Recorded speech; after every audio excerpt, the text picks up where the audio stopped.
Welcome to another great video by Quiet Mind, Happy Heart. In this video, we're going to have a very boring bedtime sleep story that will certainly cure your insomnia.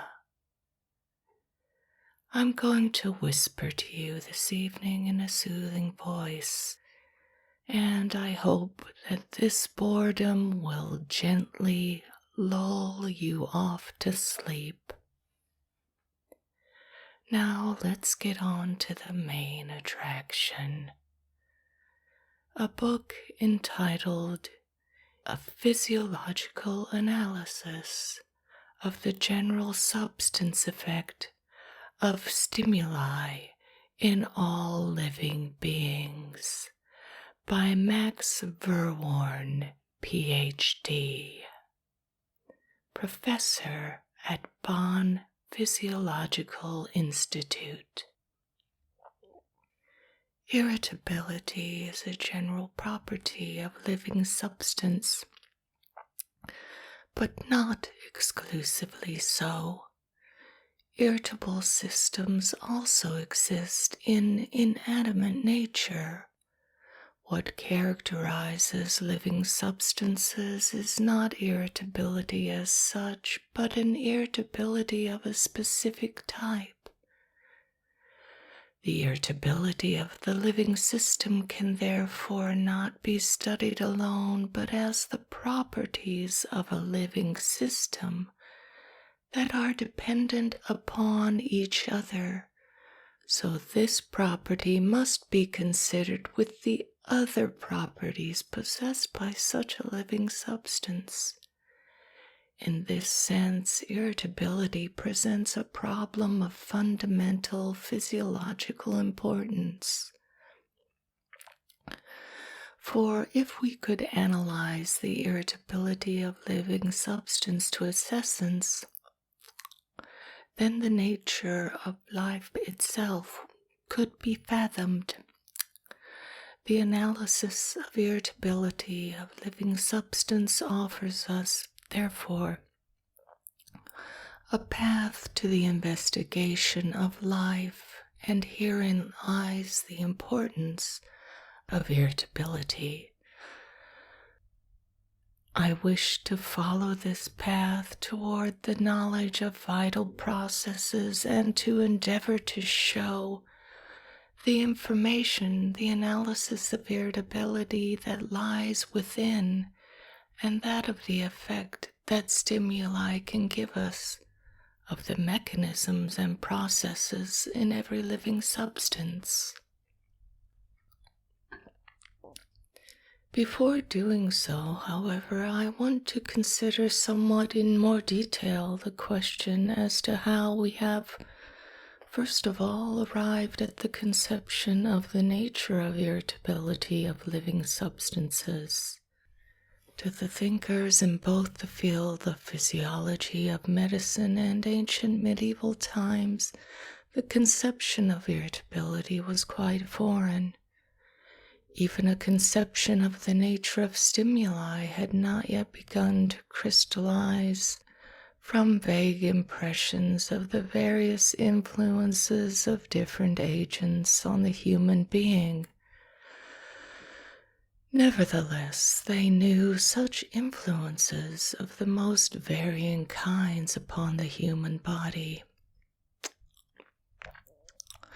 The ancients already possessed a great material medica founded on the real or even supposed influence of various mineral, vegetable, and animal substances upon every organism. It was also known that hot and cold, light and darkness had an effect upon disease. They likewise believed in the influence of certain factors upon the health of human beings, which in reality have no effect whatsoever.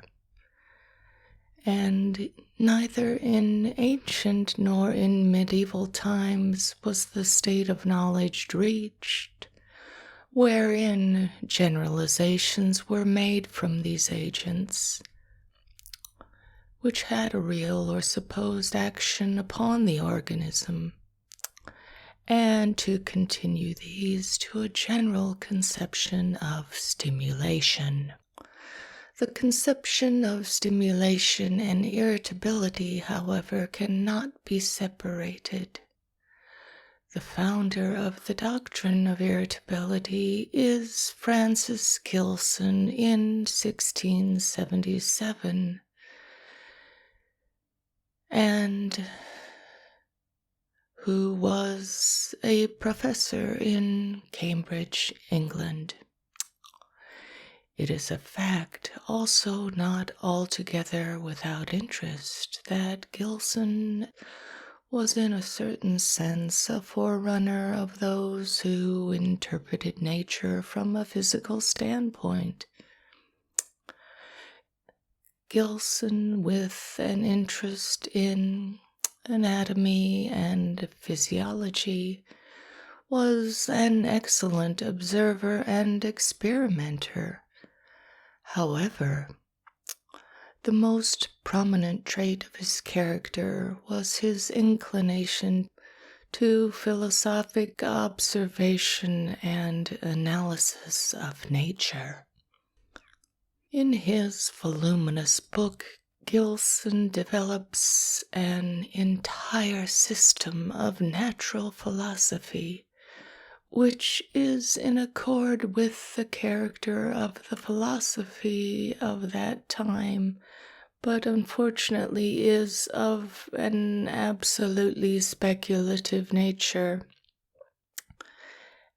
and which had hardly emancipated itself from the preceding period of thought. Now, when the ideas of Gilson are isolated from the wilderness of scholastic phraseology, the system is somewhat as follows. The basis of all existence, called substance, has, according to him, two general properties: its fundamental subsistence, that is, the essence of its being, and its energetic subsistence, that is, the essence of its activity. So, to these are added the properties possessed in specific cases, that is, its additional subsistence. The energetic subsistence forms the basis of all life. Life is therefore present not only in organic nature, but in all nature which is characterized by the union of the general energetic subsistence with the additional subsistence of animal and vegetable nature. In other forms of life in nature, the energetic subsistence is combined with other forms of special additional subsistence. The universal essence of all that life, that is the energetic subsistence, has only three fundamental faculties: the appetiva, the perceptiva, and the motiva. The modus is the result of the perceptivio, but the perceptivio is not unthinkable unless the object has the appetitus or appetite to receive the external influence. Gilson's doctrine of irritability is based on this conception, which he develops in a second work already begun, but not finished until now, and soon to be published. Gilson dwells in detail on the physiological properties of animal structures and develops, for the first time, his conception of irritability. The irritability of organisms manifests itself in the appearance of the alterations of movement, which is brought forward by external influences on animal structure. The fundamental factor of this irritability is attributed to the perceptivio, which is distinguished from other forms of perception in animals. The lack of clearness here in Gilson's artificial distinctions and mode of expression is partly removed if we first endeavor to transfer his meaning into our present methods of thought. This distinction would then simply point out the different means by which stimuli can reach irritable structures. Perceptivio naturalis is that today which we would call a direct response to stimulation. In other words, the excitation of the fiber of artificial stimuli applied directly to tissue. Gilson shows that the intestines and muscles of the body during examination can be stimulated by movement by means of cold or heat. The perceptivio sensitiva is, according to Gilson, the excitation of fibers by external stimuli, which act on the intact body as a whole by way of sensory nerves. The perceptivio appetivo animali reguli, finally, is the excitation by inner stimuli proceeding from the brain. The perceptivio naturalis is possessed by all parts of the body, even the fluids, bones, and fat. All of them are irritable in the sense that they respond to stimuli. But a vital and a special animal irritability they do not possess to any perceptible degree. However, the distinctions made here are quite vague and perhaps contradictory. Gilson sharply distinguishes sensitivio from perceptivio. However, the perceptivio in itself is not a sensation, because individual organs of the body are irritable, as they all possess perceptivio, but they are not in themselves sensitive. Sensitivity, therefore, is a special activity that is based only upon irritability of an organism. In 1858, Johannes Müller added some important information to the building up of our knowledge of the irritability of organisms. This was the clear recognition of the specific energy of living substances. We have already found the germ of this in Bordeaux's term sensitively propre. Brown was also of the opinion that different living objects possessed different types of irritability, and that their excitation of special functions was not dependent on the kind of stimulus acting upon them. Johannes Müller, grasping the idea hidden in this presentation, transformed it into a clear and fundamental conception. Already in the work written in his early years of treating optical illusion of the eyes, he states, "It is immaterial by which means the muscle is stimulated, whether by galvanism, chemical agents, mechanical irritation, inner organic stimuli, or sympathetic response from quite different organisms. To every means by which it is stimulated, an effect is produced, and it responds by movement. Movement is therefore the effect and the energy of the muscle at the same time. Thus it is throughout with all reactions in the organisms. A sensory nerve responding to any stimulus of whatever kind has its specific energy, pressure, friction, galvanism, and inner organic stimuli to produce in nerves of sight of that which is peculiar to them, in the nerves of hearing, which is also peculiar to them, and also in light sensation, sound sensation, and in the nerves of touch and touch sensations. On the other hand, everything which affects an organ produces change of secretion, which affects the movement of the muscle. Galvanism is not superior to any other methods of whatever kind that can bring about stimulation. Muller also formulates the law of specific energy for the sensory structures in the following words. The same external factor produces sensations in the different senses according to the nature of each sense, namely the sensation of the particular sensory nerves, and the reverse. The characteristic sensations peculiar to every sensory nerve can be produced by several internal and external influences. This doctrine of the specific energy of the sense substance possesses an importance which extends beyond the domain of physiology, of stimulation, because it forms the basis on which the whole theory of human knowledge must be built up, no matter how it may be constructed in detail. As Johannes Muller clearly emphasizes, it is not a question of law confined to the sense of a substance, but one that applies to all living substances.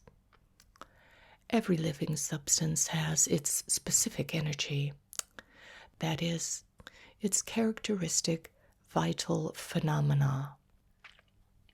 And this is produced by stimuli of the most varied kind. The doctrine received an extension of inestimable value for its future development of the great discovery by Scheindlin that the cell is the elementary building stone of the plant organism. Subsequently, Dr. Schwann also made further investigations and found that this discovery applied also to the animal organism. Irritability having been found and recognized as a general property of living substance.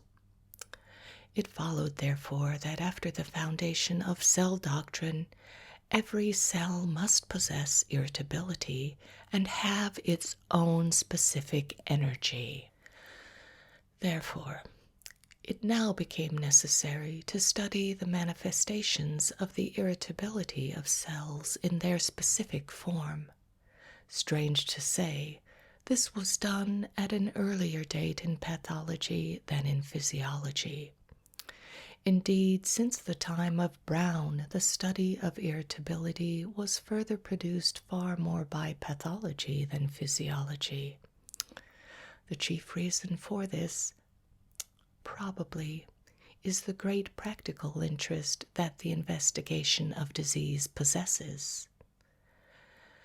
Rudolf Virchow, then, after the establishment of cell doctrine, arrived at the momentous conclusion that disease must be considered as reactions to the body's cells to stimuli. In his epoch-making cellular pathology, he carried out this idea in a classical manner. By irritability, he understands a property of the cells by virtue of which they are set into activity when affected by external influences. There are, however, various kinds of actions which can be brought about by external influences, but essentially there are three kinds. The effects produced are functional, nutritive, and formative. The result of excitation, or if one will, stimulation of any living being, can therefore, according to circumstances, be either merely a functional process, or there can be a more or less intense nutritive activity, produced without the function being necessarily at the same time activated, Or finally, it is possible that a process of formative change may occur which produces new elements in greater or less numbers. We now know, for example, that the functional excitation can be separated by a certain degree from the cytoplastic excitation of the muscle. If the muscle is acted upon by functional stimuli, the excitation takes place mainly in the form of functional metabolism. Nitrogen-free substance takes place mainly in the form of functional metabolism, also with increased quantities, whereas cytoplastic metabolism, which produces more profound alteration in the living substance, and which goes so far as to bringing about a breaking down and building up of the nitrogen-containing atom groups, is hardly increased at all. It would be an error, however, to look upon these different kinds of metabolism as being independent. Considering the close correlation which all the phases of metabolism bear to each other, this idea must not be entertained. If, however, we question in what manner, for instance, the functional and the cytoplastic metabolism are linked together, we have a problem before us which does not belong to the past, but to the present as well as the future. Indeed, scientists already seem to have felt a sharp division between the different phases and parts of functional metabolism.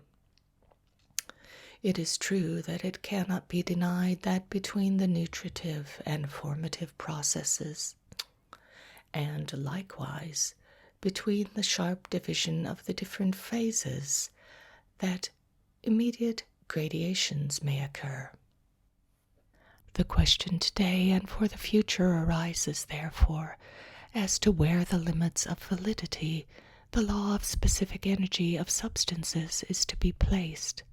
This is a question closely connected with the other before mentioned, between the functional and cytoplastic metabolism. By means of cell pathology, scientists have laid the foundations upon which our modern medical attitude is built, and which must remain essentially forever the basis of all future medical thought.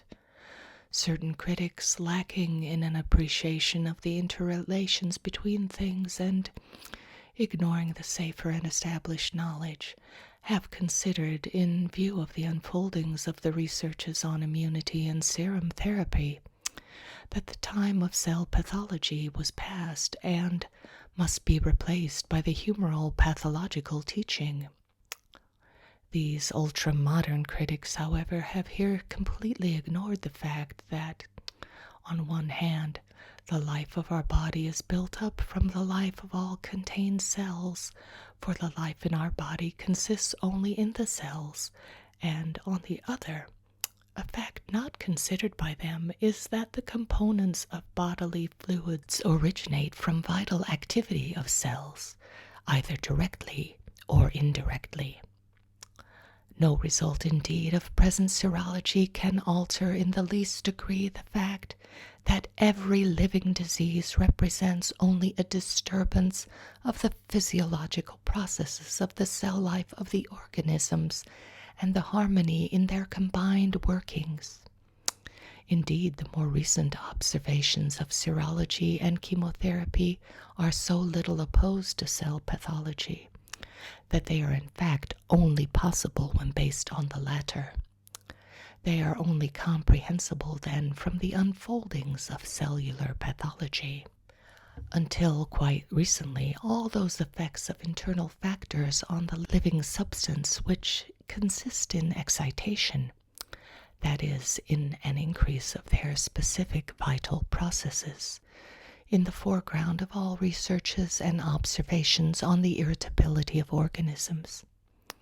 However, it was gradually more and more recognized that the depressing influence of stimuli played a great role in the vital processes of the organism.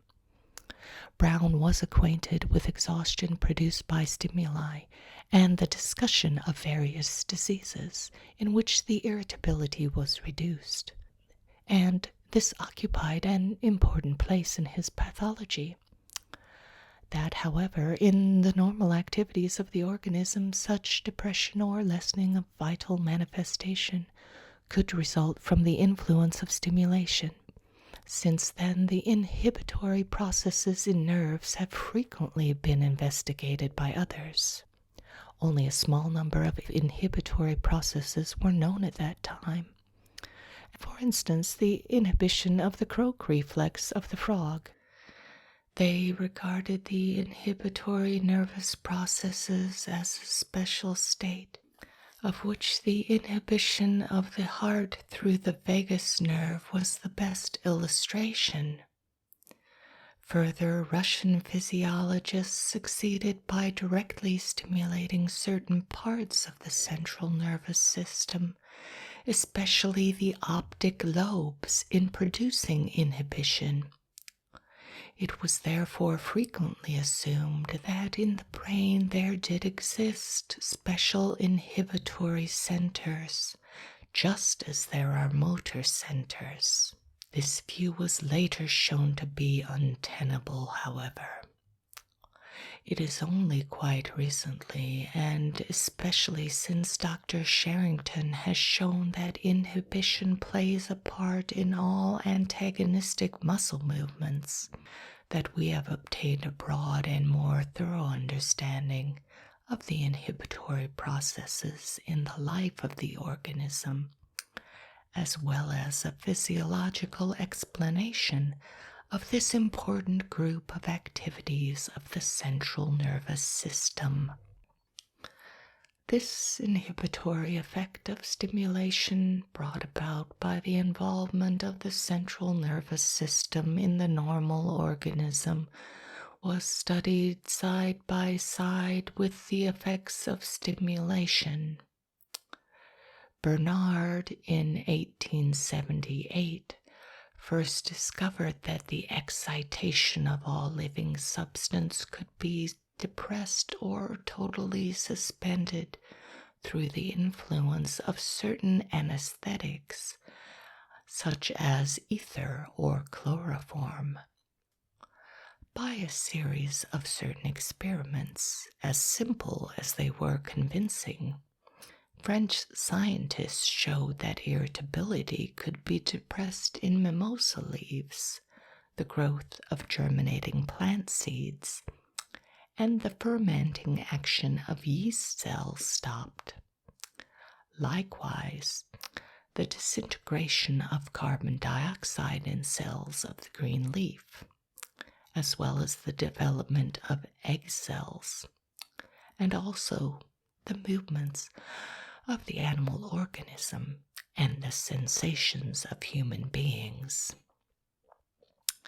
By this means he recognized that not only does all cell living protoplasm possess irritability, but that it can also by means of certain substances be put into the condition of anesthesia, a state dependent upon the change of the protoplasm, which he termed semicoagulation. Finally, besides the more apparent processes of excitation and those less so, belonging to the group of inhibition and depression, in the last century, the knowledge of the subject was greatly increased by the addition of another group, which recently, in consequence by the various reasons, has met with particular interest. These being effects of the stimuli upon the direct movements of motile organisms. It became more and more recognized that these curious manifestations of irritability, which prove to have such surprising likeness to the mysterious attraction and repulsion in the sphere of electricity and magnetism, occur universally in the vegetable as well as in the animal world. These movements are of the greatest biological importance for the obtaining of food, propagation, protection against disease, and so forth. Botanists have long known that the geotaxies of the roots and stems of plants and the heliotaxies of their leaves and flowers and of their tendrils likewise possess these qualities. The freely moving protaxi have often been observed by Dr. Ethenberg, who was well known for his research on infusoria. Now, I would like to touch briefly upon the view of irritability of living substance which has been brought forward by Dr. Seman. It assumes proportions of a whole system, and it is proclaimed as a basis for which the comprehension of organic phenomena presumed. It originated with an idea developed many years ago, and which was later generally accepted, namely, that heredity is a species of the memory of the living substance. Seman attributes to the living substance, in contrast to a living being, a meme. By meme, he understands the capability of a living substance to assume, through the influence of a stimulus, a permanently altered condition.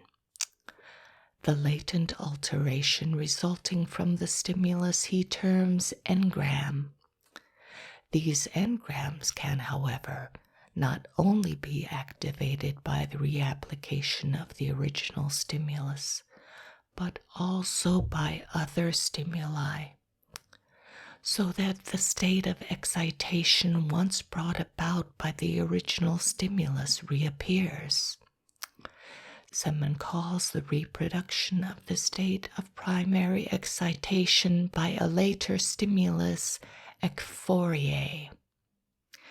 A greater number of other new word formations have also appeared, and countless others are supposed to serve for the better understanding of a series of special facts, chiefly in the domain processes of heredity. As can be conceived, this way of treating manifestations of life has met with no further attention from the physiological side.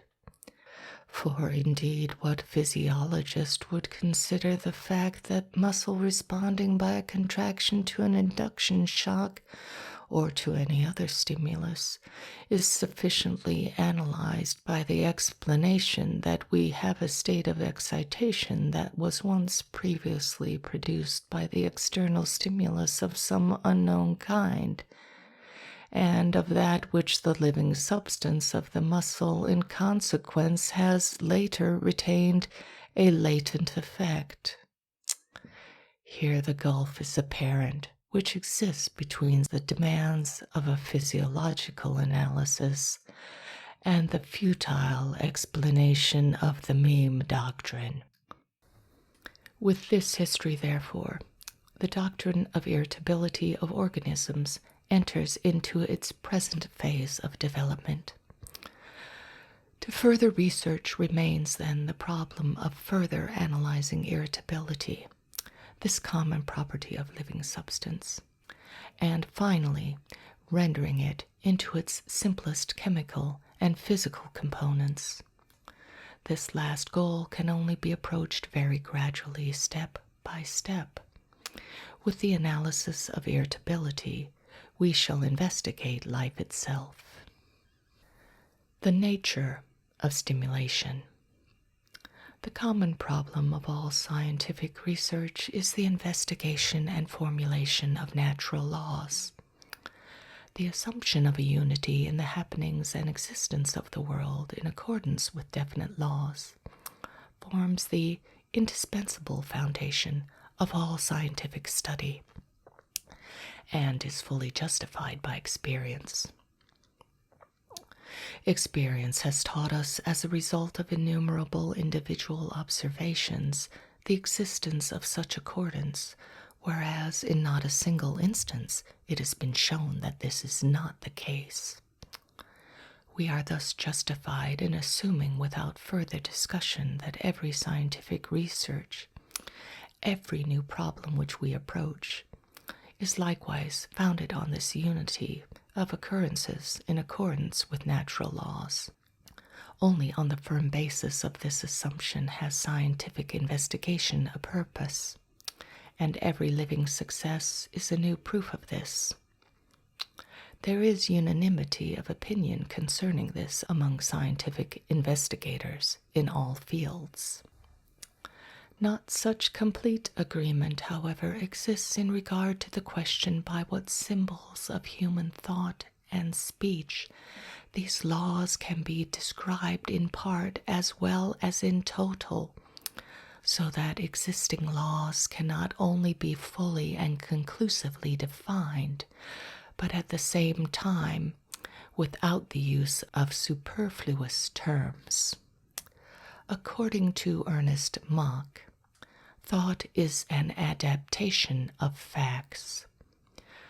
Our speech is simply a method of expression of our thoughts, and indeed the most satisfactory form we have. We must therefore use those symbols which are most closely adapted to facts as the most precise expression of these existing laws. What forms of expression do we have?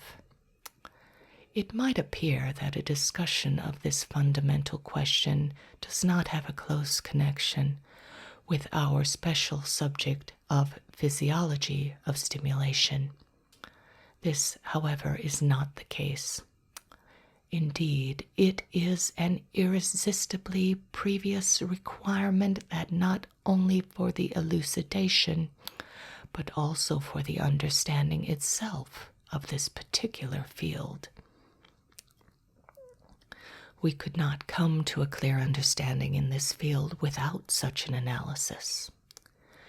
The interpretation of the unity of being and happenings in accordance with natural laws, which today is widely accepted in the scientific world as the only exact one, implies the assumption of a causation, according to which things are explained by the law of cause and effect.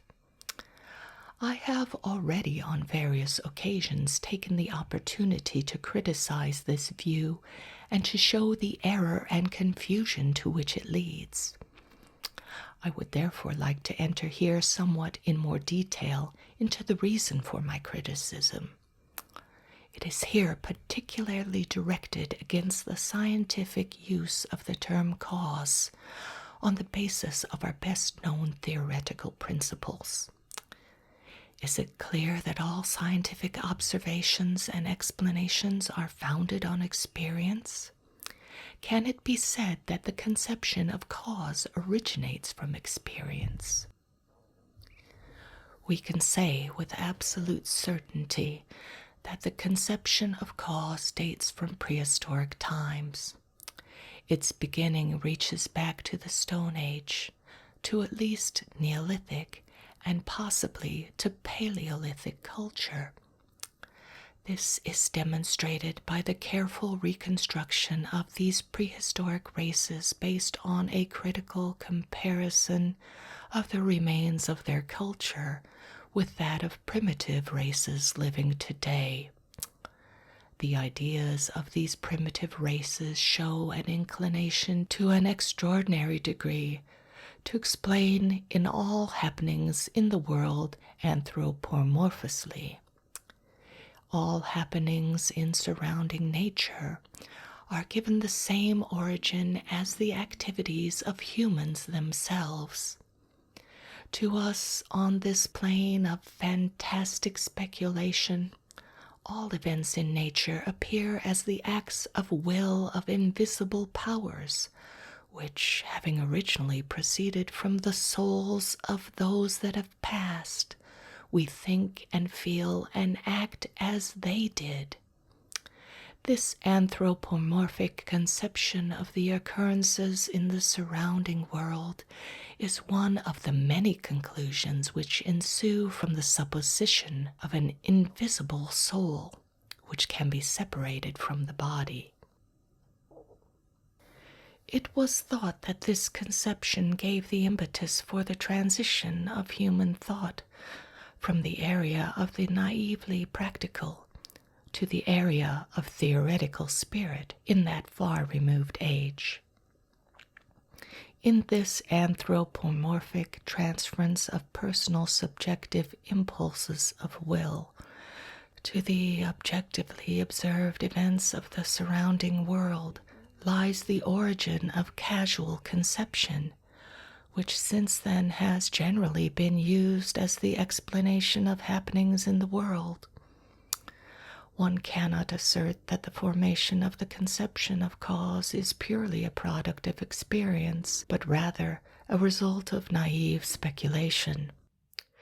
Even if a later evolution of human thought shows a continued endeavor to dismantle the conception of cause of its primitive trappings, and to modernize, as it were, its outer appearance, we still find today many inner components clinging to it, which do not agree with the strict demands of a critical scientific exactness, demands which must particularly be made concerning a conception which has been given such fundamental importance in theoretical knowledge.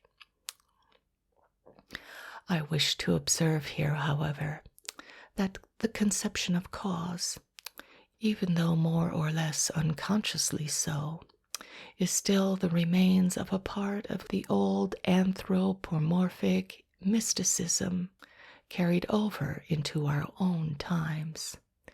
This shows itself especially in the conception of force, which is nothing more than the form of the conception of cause. Force is the cause of movement.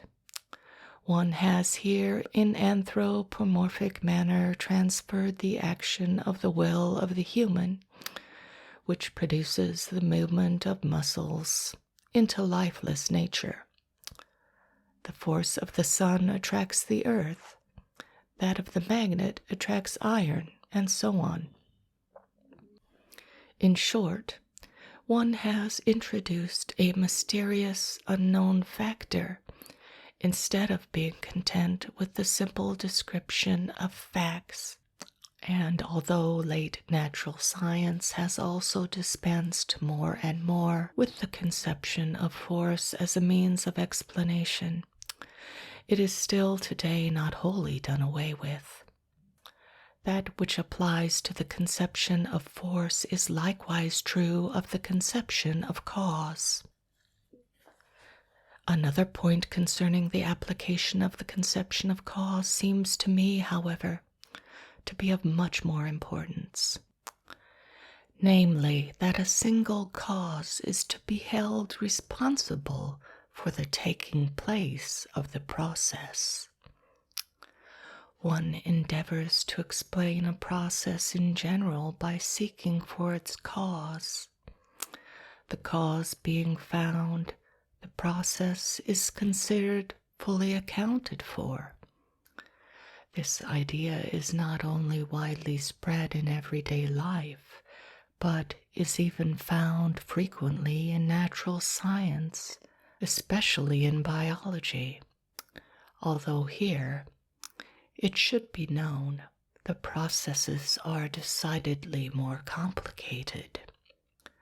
The cause, the search for the cause of the development, for the cause of heredity, for the cause of death, for the cause of respiration, for the cause of the heartbeat, for the cause of sleep, the cause of disease, and so on, was for a long time, and frequently even today, a characteristic of biological investigation.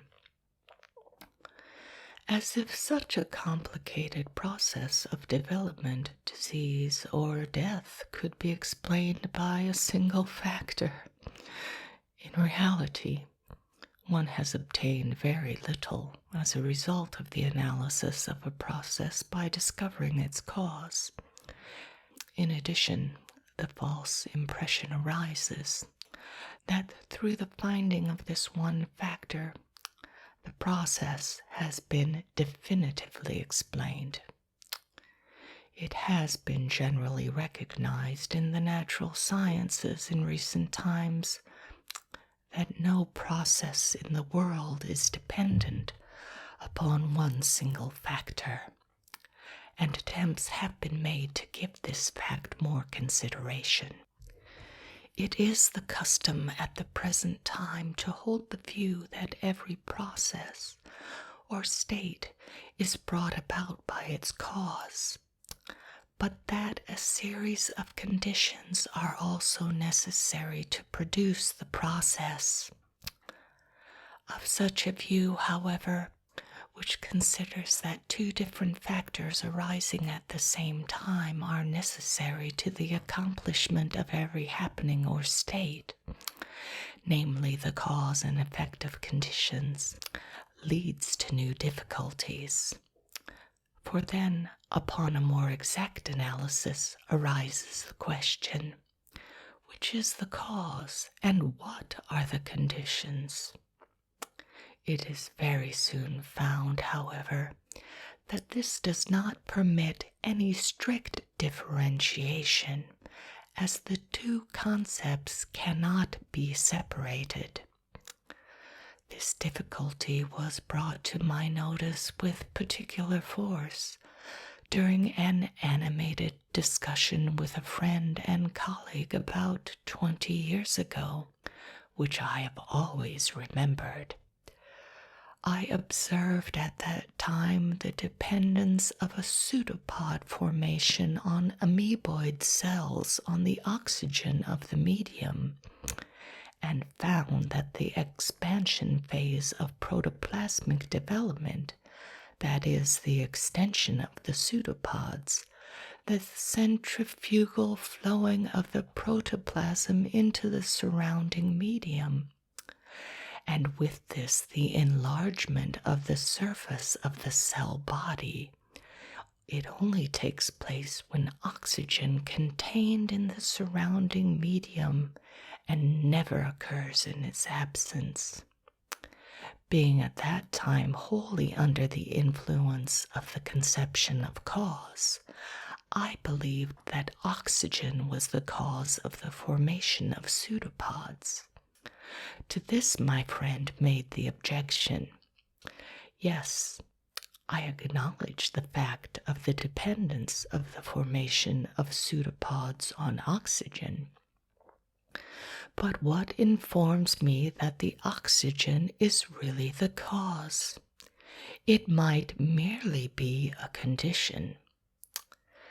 This objection then led to a long debate, which ended, however, without us being able to agree. We were not in a position to distinguish between the conception of cause and that of condition, and at that time the idea did not occur to us to emancipate ourselves from the conception of cause deeply implanted in us as a result of our training. In fact, one is greatly embarrassed if one attempts to sharply distinguish by definition the conception of cause and that of condition. A condition is a factor on which a state or process is dependent for its existence or its taking place. To the conception of condition belongs, besides the factor of relation, that of necessity. Every condition is necessary to the existence or taking place of this state of process.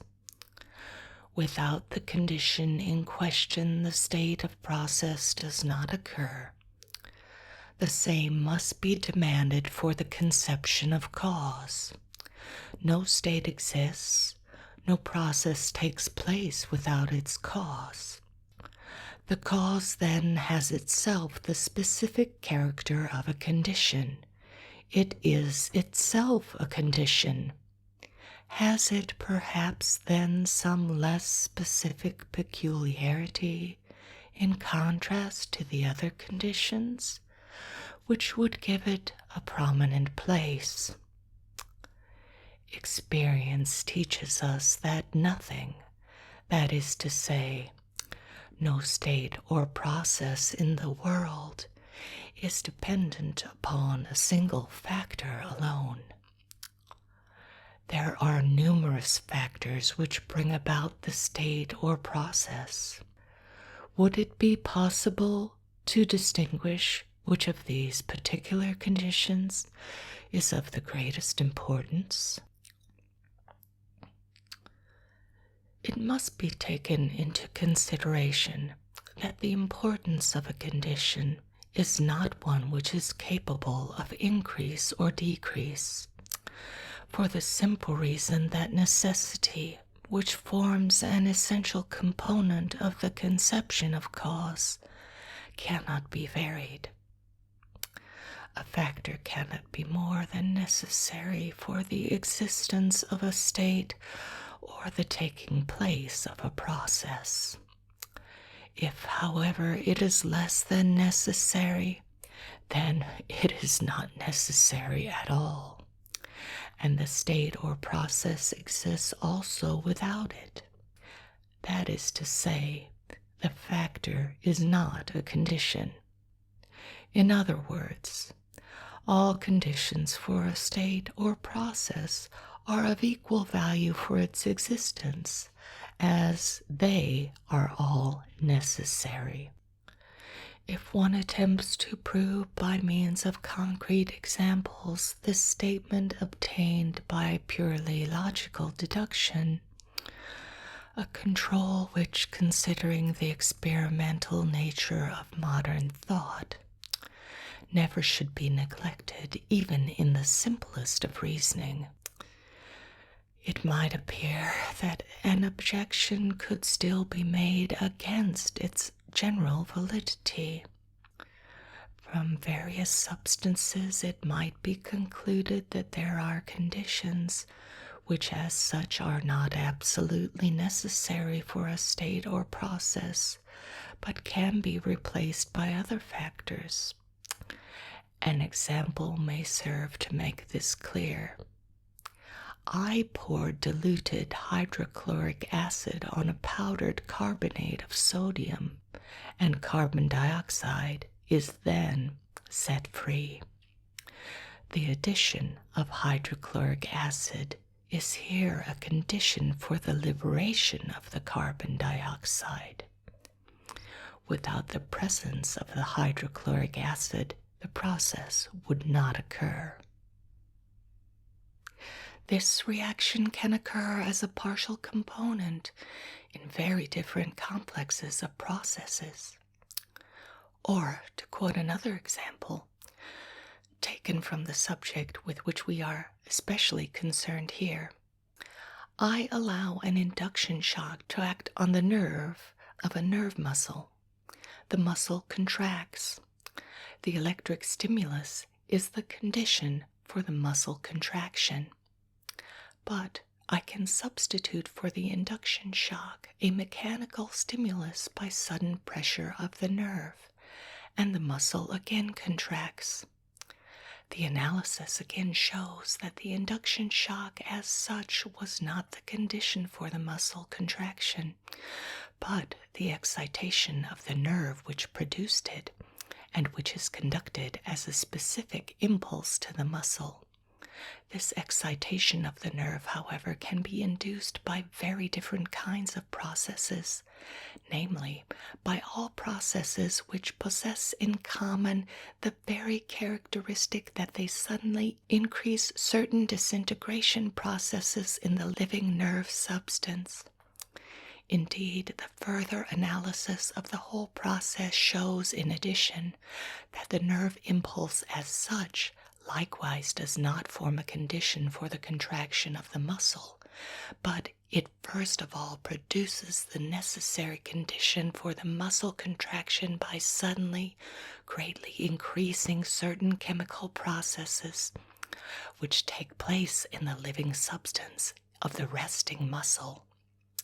The nerve impulse can therefore also be replaced by other processes, but only if these contain the condition for an increase of the disintegration of the muscle substance, as in the case of the direct stimulation of the curarized muscle, where the influence of nervous impulses is totally eliminated. In a further analysis of this process, we should penetrate even more deeply into the differentiation of the individual constituent processes and the isolating of the special conditions on which each link in the chain is dependent. Such an analysis, then, shows us the following. Everything, every state or process, is a complex of numerous components, of which one always conditions the other in the manner that the individual conditioning components are themselves, in their turn, contained as constituents of other complexes and are conditioned here again by other factors. These factors in themselves as such are not directly necessary to the taking place or existing of the special component and can therefore be replaced by others. Closer observation shows that there is a constant interdependence between all things in the world. Everything in the world is indirectly dependent upon every other, although often so remotely that we are not able to trace the connection. Absolute things, completely isolated and independent of others, do not exist in the world. In observing and studying complexes individually, we must not forget that we only think of them as isolated from the great eternal coherence from which they are in reality not separated. The conception of condition, however, only has meaning if we refer to it in connection with the direct dependence of one factor upon another. Nevertheless, if we understand by conditions those which are connected by multitudinous intermediate components, then we would render the conception of conditions useless.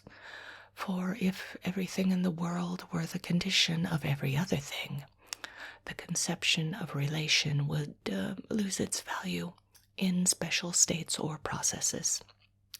Should the conception of condition have a meaning in regard to a certain state or process, then we should only look upon that part of a complex upon which the other is directly dependent as a condition. When, however, we meet a factor or process or state which can apparently be replaced by another factor, we have not carried out the analysis far enough. Upon deeper penetration into this subject, it is found that the essential condition for the process which exists is a component common to both factors, one of which is in consequence and can replace the other. It is the task of all scientific research to penetrate deeper and deeper into these relations, these connections and the order of succession of states and processes, and to separate them into their individual components, and in this way gain a more thorough knowledge of the constancy of existence and happenings in the world. This analytical process, it is true, only advances very gradually.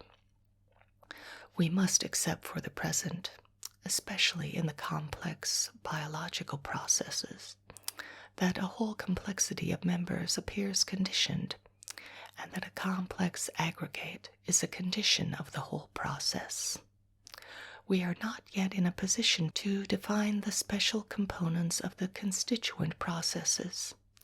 It is only step by step that we are able to differentiate the necessary from the accessory parts in these complexes. However, we here are only concerned for the present with a purely theoretical question, and may be permitted to say, if we maintain that the conception of condition has an integral part in the element of necessity and relation to every special thing, then there are no substituting conditions, for then every condition for a state or process is of equal value.